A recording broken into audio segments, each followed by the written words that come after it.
Good morning student and welcome बेटा। तो बेटा वो आपका क्लास 8 के लिए चैप्टर 14 स्टडी कर रहे थे, वो था आपका chemical effects of electric current. ठीक है, ये चैप्टर हमने कंप्लीट स्टडी कर लिया था और जो लास्ट का टॉपिक पढ़ा था हमने वो था आपका इलेक्ट्रोप्लेटिंग, कि किस तरह आप एक मेटल के लिए को किसी दूसरे मेटल के ऊपर डिपॉजिट करते हो। ठीक है, with the help of electricity, ये हमने देखा था। और आज जो है हम इस पर जो आपके बुक के क्वेश्चन है इस चैप्टर से रिलेटेड वो हमको देखेंगे। ठीक है, इस पर जो फिलिंग द ब्लैंक्स है और जो ऑप्शन वाला क्वेश्चन है, ठीक है, उनको मैं स्किप कर रहा हूँ क्योंकि बहुत ज़्यादा सिंपल है और उनके आंसर आपको सीधे सीधे मिल जाएंगे। ठीक है, और वो जो क्वेश्चन है वो सारे क्वेश्चन इसी के अंदर आ जाएंगे। ठीक है, जो हम अभी थ्योरेटिकल क्वेश्चन करेंगे तो उनको हम स्किप करेंगे, बाकी क्वेश्चन को हम क्लियर कर लेते हैं। ठीक है, तो मैं क्वेश्चन ले लेता हूँ। सबसे पहले देखिए क्वेश्चन नंबर हम 6 से स्टार्ट कर रहे हैं। ठीक है, क्वेश्चन नंबर 6 देखिए क्या बोल रहा है कि क्वेश्चन नंबर 6 बोल रहा है क्या प्योर वाटर इलेक्ट्रिसिटी को कंडक्ट करता है या नहीं करता। तो सुनिए कि प्योर वाटर इलेक्ट्रिसिटी को कंडक्ट नहीं करता है। क्यों? क्योंकि इलेक्ट्रिसिटी को कंडक्ट होने के लिए उसके अंदर फ्री आयंस होना जरूरी है और वाटर के अंदर फ्री आयंस नहीं होते हैं। ठीक है, तो अगर कोई पूछे कि जो वाटर होता है इलेक्ट्रिसिटी को कंडक्ट करता है तो आप बताओ इट डजंट कंडक्ट इलेक्ट्रिसिटी। ठीक है, हालांकि मैं लिख रहा हूँ ये आपको पीडीएफ में दूंगा, उसमें सारे आंसर आपके आसानी से लिखे रहेंगे। यहाँ पर जस्ट मैं आपको उसका ब्रीफ में दिख रहा हूँ। ठीक है, मेन यहाँ पे जो काम कर रहा हूँ मैं समझाने का आपको बता रहा हूँ। ठीक है, कि तो प्योर वाटर होता है वो इलेक्ट्रिसिटी को कंडक्ट नहीं करता है due to absence of free ions या फ्री चार्जेस। ठीक है, बस इतना ही आपका question number 6। Question number next question number 7 की तरफ देखते हैं कि क्वेश्चन नंबर 7 क्या बोल रहा है। क्वेश्चन नंबर 7 बोल रहा है कि आपके जो फायरमैन होते हैं, जो आग बुझाने वाले होते हैं ना, उनको वो क्या करते हैं, मान लीजिए किसी बिल्डिंग वगैरह में आग लगी हुई है तो वो क्या बोलते हैं कि पहले इस बिल्डिंग की इलेक्ट्रिसिटी है ना इसको कट कर दीजिए, उसके बाद ही हम जो वाटर पाइप्स हैं हमारे वाटर होस जिनको आप बोलते हैं उनका यूज़ करेंगे। तो ऐसा करना क्यों जरूरी होता है ये आपसे पूछा गया है। देखिए जब मान लीजिए किसी बिल्डिंग में आग है और इसमें इलेक्ट्रिसिटी की वायर जो है वो ओपन हुई पड़ी है। ठीक है, ओपन अब वायर जाती है। ठीक है, और इसमें इलेक्ट्रिसिटी आ रही है, अगर किसी ने टच किया तो उसको करंट लग सकता है। अब आपको पता है जो फायर एक्सटिंग्विशर होते हैं, जो फायरमैन जिनको आप बोलते हैं, एक्सटिंग्विशर मतलब फायर को बुझाने वाले। ठीक है, तो पानी को जो बुझाने वाले होते हैं उनका उनमें जो वाटर यूज लेते हैं ना वो वाटर असल में सोल्टी वाटर होता है। ठीक है, प्योर वाटर नहीं होता, वो सोल्टी वाटर होता है। और आपको पता है कि जो सोल्टी वाटर होता है वो इलेक्ट्रिसिटी को कंडक्ट करता है, सोल्टी वाटर। अब मान लीजिए वो कोई आग बुझा है, मान लीजिए इस तरह है, मान लीजिए इस तरह कोई बिल्डिंग है और यहाँ पर आपके आग बुझाने वाले हैं। अब मान लीजिए यहाँ पर कोई वायर लगी हुई है, इधर कोई वायर लगी हुई है और यहाँ पर इसमें जो पानी का जो पाइप होता है उसको डायरेक्शन इसकी तरफ कर दी तो क्या रहेगा, वो पानी से जुड़ा मतलब पानी जैसे इसको टच करेगा तो क्योंकि पानी जो पाइप है वो भी वेट है यानी गीला हुआ पड़ा है तो आपके जो फायर एक्सटिंग्विशर फायरमैन है उसको भी करंट लग सकता है। ठीक है, तो इसलिए जो फायरमैन होते हैं पहले ही बोल देते हैं कि जिस भी बिल्डिंग में आग बुझा रहे हैं हम उसकी इलेक्ट्रिसिटी को पहले बंद कर दीजिए, उसके बाद ही हम जो फायर उसको बुझाएंगे। ठीक है, ये था क्वेश्चन नंबर 8। तो क्वेश्चन नंबर 7 था 8। क्वेश्चन नंबर अगला क्वेश्चन देखिए क्या बोल रखा है आपसे कि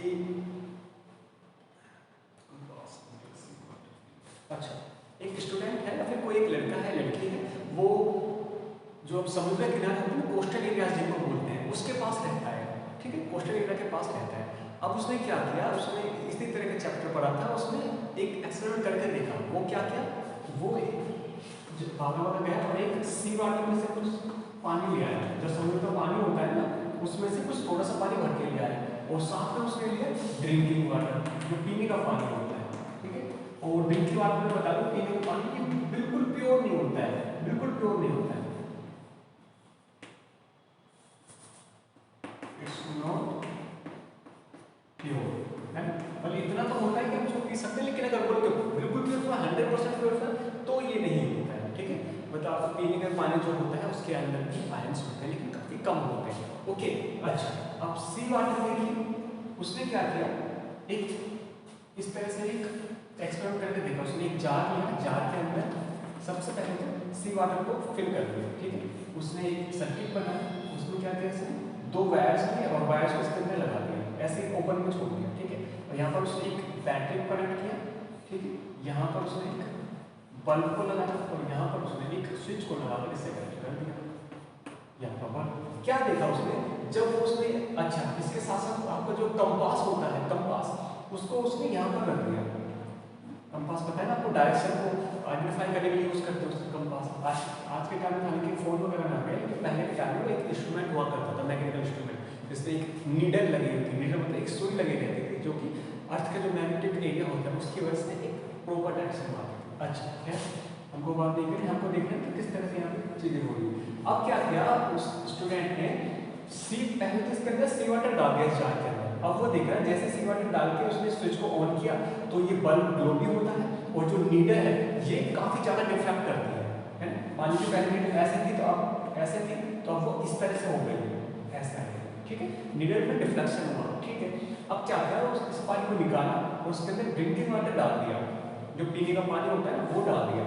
अब उसने क्या देखा, इस केस में जो नीडल थी, ये वाली नीडल, ये मान लीजिए पहले यहाँ पर थी, तो अब ये खाली बस इतनी ही डिफ्लेक्ट हो पाई। मतलब कि ड्रिंकिंग वाटर जो था उस वाले केस में तो आपकी जो नीडल थी ज्यादा डिफ्लेक्ट हो रही थी, और सी वाटर के केस में जो, सॉरी मैंने उल्टा बोल दिया, इधर से स्टार्ट कर लेते हैं। सी वाटर के केस में जो आपकी नीडल थी कंपास की वो ज्यादा डिफ्लेक्ट हो रही थी, बट ड्रिंकिंग वाटर के केस में आपकी जो नीडल थी वो बहुत कम डिफ्लेक्ट हो रही थी। अब इसका पूछ रहे हैं रीजन क्या है। इसका रीजन सिंपल सा है कि सोल्टी वाटर ज्यादा इलेक्ट्रिसिटी को प्रोड्यूस मतलब कंडक्ट करता है, तो इसमें ज्यादा करंट फ्लो होगा, जितना ज्यादा करंट फ्लो होगा उतना ही ज्यादा इसके पास मैग्नेट बनेगा, इसलिए जितना ज्यादा मैग्नेट उतना ज्यादा डिफ्लेक्शन। लेकिन ड्रिंकिंग वाटर के अंदर क्या होता है, ड्रिंकिंग वाटर के अंदर फ्री आयंस नहीं होते हैं, ठीक है, ड्रिंकिंग वाटर के अंदर फ्री आयंस नहीं होते हैं, तो वो क्या करता है, उसके अंदर आयंस कम होते हैं, तो इलेक्ट्रिसिटी फ्लो तो होती है उसके अंदर, लेकिन काफी कम इलेक्ट्रिसिटी फ्लो होती है, ठीक है। और कम इलेक्ट्रिसिटी फ्लो होने की वजह से ही आपकी जो इसमें करंट जो होता है वो कम फ्लो होता है। करंट कम रहेगा तो मैग्नेट भी कम बनेगा, और जितना कम मैग्नेट उतना ही कम डिफ्लेक्शन, ठीक है। तो ये रीजन है कि इसमें डिफ्लेक्शन ज्यादा होता है, इसमें डिफ्लेक्शन कम होता है। ये था आपका क्वेश्चन नंबर 8, ठीक है, इसको मैं रेज करते हैं। क्वेश्चन नंबर 8 में कहानी होगी, क्वेश्चन नंबर 9 की तरफ बढ़ते हैं। क्वेश्चन नंबर 9 क्या बोल रहा है, बोल रहा है आपको कि एक इलेक्ट्रिशियन है ना, एक इलेक्ट्रिशियन है और एक दिन बहुत तेज बारिश हो रही है, ठीक है। तो इलेक्ट्रिशियन को क्या करना चाहिए, मान लीजिए ज़्यादा तेज बारिश हो रही है, जो इलेक्ट्रिकल अप्लायंस जो है, मान लीजिए आपका फ्रिज वगैरह है, फैन कूलर वगैरह जो है, इनको बरसात की तरफ या फिर बरसात में ले जाकर इनको ठीक करना चाहिए, या फिर आपके अंदर बिल्कुल जब भी ड्राई प्लेस हो वहाँ पर करना चाहिए, ठीक है। ये दो चीज़ आपसे पूछिए। तो इलेक्ट्रिशियन को ये सलाह दी जाए कि अगर मान लीजिए बारिश वगैरह हो रही है तो आप जितना ज़्यादा बरसात के पानी से दूर रहेंगे, या फिर आप इलेक्ट्रिकल अप्लायंस को दूर रखेंगे जितनी ज़्यादा बरसात के पानी से, उतना ही ज़्यादा बेटर है, उतना ही ज़्यादा सही है। क्यों? क्योंकि मान लीजिए इलेक्ट्रिकल अप्लायंस गलती से किसी वाटर के कॉन्टैक्ट में आ गए और आप पूरे वेट हो, आप यानी कि गीले हुए पड़े हो और फिर उसको ठीक कर रहे हैं, तो आपको करंट लग सकता है, ठीक है।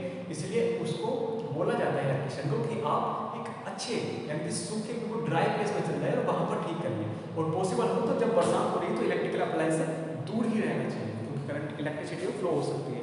कई बार क्या होता है, घरों में बरसात होती है तो घरों में सीलन आ जाते हैं, सीलन की वजह से भी बहुत कम अमाउंट में जो करंट है वो फ्लो रह जाता है। कई बार देखा होगा ना कि आपके आसपास ही कि सर मैं दीवार पे हाथ लगा रहा हूँ उसमें करंट आ रहा है, ठीक है, आप अलमारी पे हाथ लगा रहे हो उसमें करंट आ रहा है, फर्श में हालांकि बहुत कम होता है, ठीक है, आप लेकिन ये चीज़ें सुनते हो, उसका रीजन बस सही है कि करंट फ्लो में लग जाता है क्योंकि वो वेट हो चुका है, गीला हो चुका है। और आपका जो रेनी वाटर जो होता है इसके अंदर भी एसिड होते हैं, यानी कि ये एक सोल्टी वाटर होता है, ओके। क्वेश्चन नंबर 10 देख लीजिए क्या बोल रहा है आपसे कि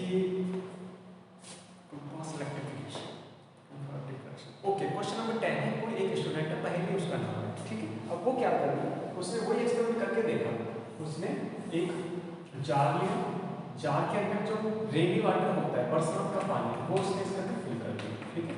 अब उसने एक इलेक्ट्रिक सर्किट बनाया जिसकी दोनों वायर को उसने इस पानी के अंदर लगा दी, और साथ में क्या किया, उसने एक बैटरी को लिया, बैटरी के साथ उसने एक बल्ब को लगा दिया, यहाँ पर एक स्विच को लगा दिया, और यहाँ पर उसने अगेन वही कंपास को रख दिया, ठीक है।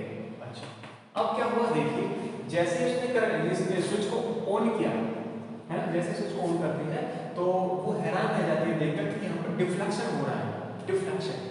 अब ये डिफ्लेक्शन क्यों हो रहा है वो उसको समझ नहीं आता है, तो इसका रीजन सिंपल सा, क्योंकि जो रेनी वाटर जैसे कभी बताया मैंने, जो बरसात का पानी होता है रेनी वाटर, उसके अंदर भी काफी सारे एसिड बेसिस मिनरल्स काफी ज्यादा होते हैं उसके अंदर, ठीक है। तो उनकी वजह से उसके अंदर फ्री चार्जेस आ जाते हैं, और फ्री चार्जेस आने की वजह से ही इसमें अंदर से करंट फ्लो होने लग जाता है। ठीक है, तो ये रीजन है कि रेनी वाटर आपका सॉल्टी वाटर होता है, उसके अंदर फ्री आयंस होते हैं, इसलिए उसके अंदर से करंट फ्लो होता है। ओनली ये क्वेश्चन नंबर 10 है। ठीक है, क्वेश्चन नंबर 11 देखते हैं हम। क्वेश्चन नंबर 11 और उसको कर रहे हैं। ठीक है, क्वेश्चन नंबर जो 11 है ये देखिए क्या बोल रहा है कि इलेक्ट्रोप्लेटिक ऑब्जेक्ट। देखिए आप जब आपने इलेक्ट्रोप्लेटिक पढ़ी थी है ना, इलेक्ट्रोप्लेटिक एक मेटल के लेयर को दूसरे मेटल के ऊपर लेयर के ऊपर डिपॉजिट करना, तो उसमें से पूछ रहा है कि अच्छा क्वेश्चन नंबर सॉरी मैं 12 बोल रहा हूँ है ना, ये तो बोला था क्वेश्चन नंबर 12। ठीक है, उससे पूछा कि जब किसी भी चीज़ का इलेक्ट्रोप्लेटिंग करा रहे हैं उसके ऊपर, तो कहाँ पर तो कौन सी मेटल को कहाँ पर लगाना चाहिए, मतलब मान लीजिए पॉजिटिव एरिया पर ये लगाना है, नेगेटिव एरिया पर ये लगाना है, मतलब कि इलेक्ट्रॉन्स की बात हो रही है। कहने का मतलब है कि आपने बैटरी है ना, इससे एक बल्ब को कनेक्ट कर दिया और यहाँ पे स्विच लगा दिया और आपने 2 वायर, ठीक है, अगर वायर के साथ इलेक्ट्रोड्स को कनेक्ट कर दिया आपने, मान लीजिए 2 इलेक्ट्रोड यहाँ पे आपने कनेक्ट कर दिया, ठीक है। अच्छा ये पॉजिटिव के साथ कनेक्ट कर दिया, नेगेटिव के साथ कनेक्ट कर दिया, कोई दिक्कत नहीं है।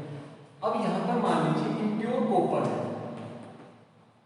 इम्प्योर कॉपर है और यहाँ पर है प्योर कॉपर, और मान लीजिए नहीं इनके जो लगाने का सीरीज है वो यही रहेगी, और यहाँ पर भरा हुआ है आपका एक जार के अंदर कॉपर सल्फेट का सोल्यूशन, इसका कॉपर सल्फेट का सोल्यूशन। अच्छा अब देखिए यहाँ पर क्या हो रहा है कि इम्प्योर कॉपर जो होता है, इम्प्योर कॉपर से जो इम्प्योर कॉपर असल में क्या होता है, उसके अंदर कॉपर होता है, साथ में कुछ फालतू की चीजें होती है, ये लगा सकते हो आप, ठीक है, फालतू की चीजें होती है जिसको और बोलते हो असल में ORE, इम्प्योर कॉपर जो है फिर इम्प्योर मेटल जो है और बोलते हैं और, ठीक है। तो जो इम्प्योर मेटल है उसके अंदर मेटल रहेगा, साथ में कुछ फालतू की चीजें रहेंगी, इसलिए उसको इम्प्योर मेटल को लगा है। जब आप सॉल्यूशन को डाल के इलेक्ट्रिसिटी फ्लो करवाते हो तो इसमें से ओनली कॉपर निकल के इस प्लेट के ऊपर डिपॉजिट हो जाता है, इस वाली प्लेट के ऊपर, क्योंकि कॉपर जो रहता है जब फ्री होने के बाद, कॉपर जब इस वाले सॉल्यूशन में आएगा तो कॉपर फ्री होने के बाद प्लस चार्ज की तरह बिहेव करता है, प्लस चार्ज, और प्लस चार्ज होता है हमेशा नेगेटिव की तरफ अट्रैक्ट होता है, और ये प्लेट किसके साथ कनेक्टेड, नेगेटिव के साथ, तो जो कॉपर होता है वो इसकी तरफ डिपॉजिट होने लग जाता है। तो पूछना है आपको कहाँ पर लगाना चाहिए, तो जिस भी मेटल की आपको इलेक्ट्रोप्लेटिंग करानी है उसको तो आप यहाँ पर लगा दीजिए, जिसकी भी करानी है, और जिसके ऊपर करानी है उसको आप यहाँ पर लगा दीजिए, ठीक है। बस ये आपसे क्वेश्चन है, ये था आपका question number 11, sorry question number 12 था ये क्वेश्चन नंबर 12 था, ओके। अब क्वेश्चन नंबर 11 में पूछा है, क्वेश्चन नंबर 11 में पूछा है कि आपने आसपास देखिए और इलेक्ट्रोप्लेटिंग कोई ऑब्जेक्ट आपको दिखता है उसको बताइए, मतलब आसपास आपने देखा ना कोई नया आप इंस्ट्रूमेंट वगैरह लेते हो कोई जो वो चमकदार होती है, तो ऐसे आसपास चीज़ें देखिए आप जहाँ पर आपको ये देखने को मिलता है कि हाँ इसके ऊपर इलेक्ट्रोप्लेटिंग की गई है। फर्स्ट है आपके जैसे ऑर्नामेंट्स, ऑर्नामेंट जो आपके झुमके वगैरह होते हैं, लेडीज़ वगैरह जो कैरी करते हैं, ठीक है, ऑर्नामेंट्स के ऊपर इलेक्ट्रोप्लेटिंग की जाती है। इवन आपके जो नए जैसे स्टेनलेस स्टील जो है वो भी एक परफेक्ट एग्जाम्पल है इलेक्ट्रोप्लेटिंग का, ठीक है, और आपके जैसे कॉपर के वायर जो होते हैं वो भी इलेक्ट्रोप्लेटिंग का एग्जाम्पल है, ठीक है। और जो न्यू इक्विपमेंट आप जैसे आपकी न्यू बाइसिकल आती है, बाइसिकल के ऊपर भी इलेक्ट्रोप्लेटिंग की जाती है, ठीक है। तो ये क्वेश्चन नंबर 11 का आंसर, ठीक है।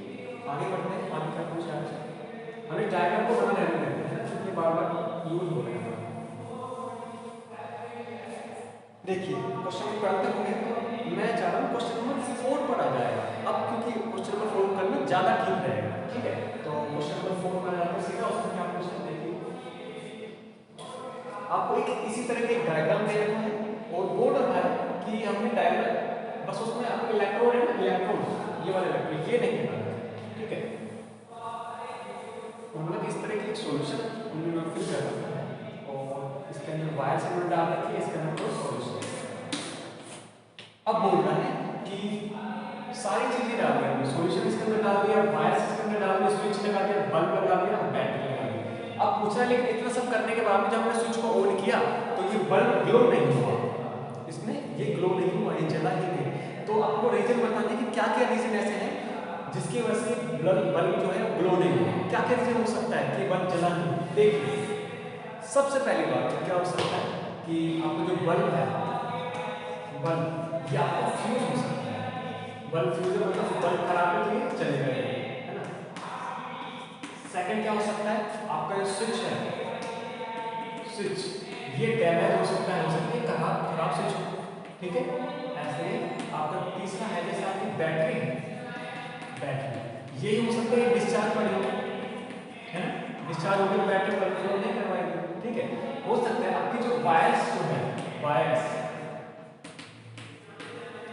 हो सकता है वो हो सकता है टूटी पड़ी हो, है ना, वो कहीं ना कहीं से टूटी हो, ब्रेक हो, टूटी पड़ी हो। या फिर आपको हो सकता है आपने जो सॉल्यूशन लिया है, सॉल्यूशन जो भी आपने लिया है इसका फिल्म है, इसके अंदर फ्री आयंस नहीं हो, इसके अंदर कोई आयंस नहीं है, आयंस में फ्री आयंस नहीं है।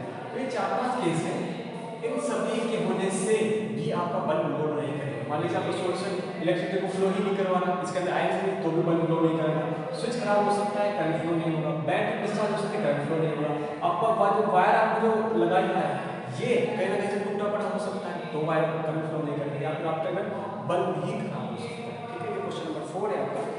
अब ये क्वेश्चन नंबर 4 का था, अब 3 क्वेश्चन एक साथ मिले हुए हैं, ठीक है, इसमें मैं तीनों को मिक्स कर रहा हूं। क्वेश्चन नंबर 4 ये हो गया, और साथ में क्वेश्चन नंबर 3 को देखिए,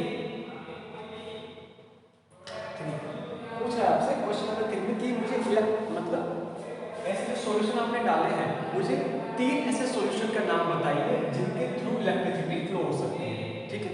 3 सॉल्यूशन ऐसा होता है जिससे इलेक्ट्रिसिटी फ्लो हो सकती है। तो ये सॉल्यूशन क्या हो सकते हैं, पहला हो सकता है आपने कॉपर सल्फेट बना दिया, इसका फॉर्मूला ले लिया ना, इस तरह लिख सकते हैं कॉपर सल्फेट, या फिर आप ले सकते हैं यहाँ पे सोल्टी वाटर जो होता है उसको ले सकते हो तो भी करंट फ्लो करेगा, या फिर आपको होता है लेमन वाटर जो होता है वो ले सकते हो, या फिर आप ले सकते हो ब्लीचिंग पाउडर का, ब्लीचिंग पाउडर होता है तो ब्लीचिंग पाउडर में आप पानी मिला लीजिए, मतलब ब्लीचिंग पाउडर थोड़ा पानी मिलाइए और ये बन गया, ठीक है। तो काफी सारी चीजें हैं जिनसे करंट फ्लो हो सकता है, ठीक है। अच्छा, क्वेश्चन नंबर 3 भी आपसे पूछा, अब सारे क्वेश्चन को इसके साथ ही है, इसके साथ देख लीजिए कि पूछ रहा है आपसे क्वेश्चन नंबर 2 में कि अगर इस कंडीशन में मैं इसके अंदर मान लीजिए लेमन वाटर डाल देता हूँ, सोल्टी वाटर इसके अंदर ऐड कर देता हूँ, मान लीजिए सोल्टी वाटर इसके अंदर मैंने ऐड कर दिया, अब इसके पास नीडल लेके जाते हैं तो ये डिफरेंट क्यों होती है, ये पूछना है आपसे। अगर वही करते हैं तो अभी दोबारा बता देते हैं कि क्या होता है कि जैसे ही इसमें से करंट फ्लो होने लगता है तो कंडक्टर यानी कि जो वायर है उसके अराउंड मैग्नेट बनने लगता है, और इसके अंदर मैग्नेट बन रहा है, वो मैग्नेट अफेक्ट करता है ये जो नीडल है जो कि खुद भी आयरन की बनी हुई है, वो मैग्नेट डिफ्लेक्ट करता है इस आयरन की नीडल, ठीक है। तो जितने ज्यादा मैग्नेट बनेगा उतना ज्यादा डिफ्लेक्शन, तो मैग्नेटिक एरिया जो बनता है या फिर मैग्नेट जो बनता है उसकी वजह से ये चीज हो गई। तो ये सारे क्वेश्चन आंसर है, और अगर ये चैप्टर में कहीं पर दिक्कत हो सकता है, इन सभी क्वेश्चन आंसर की जो PDF है रिटर्न वो आपको मिल जाएगी, और फिर बाकी जो नेक्स्ट